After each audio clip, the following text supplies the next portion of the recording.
আমরা তিন বান্ধবীরা সচরাচর একসঙ্গে হতে পারি না, আজকে হতে পেরেছিলাম কারণ এনাদের স্বামীরা আজকে এনাদেরকে ছুটি দিয়েছে। সাত সকালে ঘুম থেকে উঠতে তো একদমই ইচ্ছা করে না, কিন্তু উঠতে হয়, ওই যে কর্ম। সকাল সকাল আগে ঘুম থেকে উঠে পড়তে যেতে হতো, আর এখন সকাল সকাল ঘুম থেকে উঠে পড়াতে আসতে হয়। আজব জীবন, তাই না? এসে দেখছিলাম মাহি চা খাচ্ছে, আর আমাকেও বৌদি বসিয়ে দিল চা খেতে। আচ্ছা, বৌদি দেখো সাত সকালে লুচি বানাচ্ছে, আর মাহি খাচ্ছে। খাওয়া দাওয়া হবে, তারপরে একে নিয়ে পড়াতে বসবো। আর এ খেতে খেতেই মনে হয় আধা ঘন্টা লাগিয়ে দেয়, আর আমার আধা ঘন্টা বসে থাকতে হয়। তো যাই হোক, ওকে পড়িয়ে সোজা বাড়ি চলে এসেছিলাম, আর বাড়ি এসে রেস্ট করে চলে এসেছিলাম আমার একটা বান্ধবীর বাড়িতে।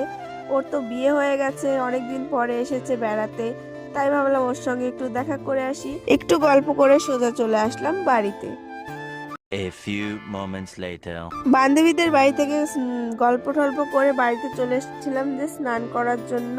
বলছিলাম যে যা সবাই মিলে স্নান করে আয়গা, তারপরে গল্প করা যাবে। গল্প করতে বসলে পরে দিন শেষ হয়ে যায়, কিন্তু স্নান করার সময়টা কিন্তু পার হয়ে গেলে আর স্নান করতে ইচ্ছা করে না। তো যাই হোক, স্নান করে এসে বন্ধুদের সঙ্গে আবার গল্প করতে বসে গেলাম। ব্লগ ব্লগ বানাবো। তার মধ্যে আমরা বাইরে চিন্তা অনেকক্ষণ পরে একটা জিনিস ভাবলাম যে কি খাওয়া যায় তো লাস্টে এরা এত বাইরে মুড়ি মুড়ি মুড়ি মাখা, আর কিছু না গাইস, মুড়ি মাখা আর চা। দেখি কত ভালো মাখাইতে পারে আমার বান্ধবী। ভালো পারিস তো? না আনতাই না বলে কিরা পারে? ওই ওই যে ওই যে ওই যে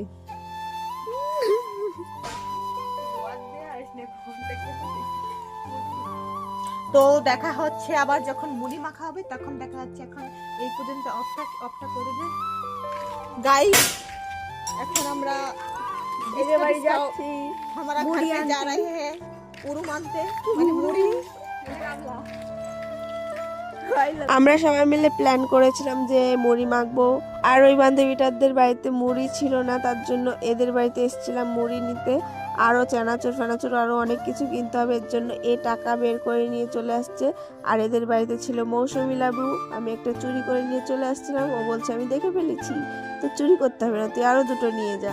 হে হে, জাস্ট এ জোক। তো দেখো, মুড়ি মাখার জন্য যত যত জিনিস লাগবে সবকিছু নিয়ে এই বান্ধবীদের বাড়িতে আবার চলে এসেছে। আর বান্ধবী দেখো আমাকে ফল কাটার জন্য কি দিয়েছে, কষ্ট মষ্ট করে কাটলাম আর এটা খাচ্ছিলাম।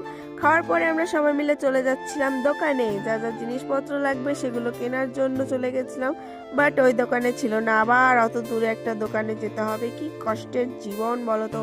সময় নষ্ট একদমই না করে আমরা চলে যাচ্ছিলাম অন্য আরেকটি দোকানে, আর ওই দোকানে গিয়ে দেখো চানাচুর ফানাচুর আরো অনেক মানে আরো অনেক কিছু কিনে নিয়েছিলাম খাবারটাও। বলছে যে তুই কি খাবি, নে কিনে নে। তারপর আমাকে একটা ক্যাডবেরি কিনে দিল।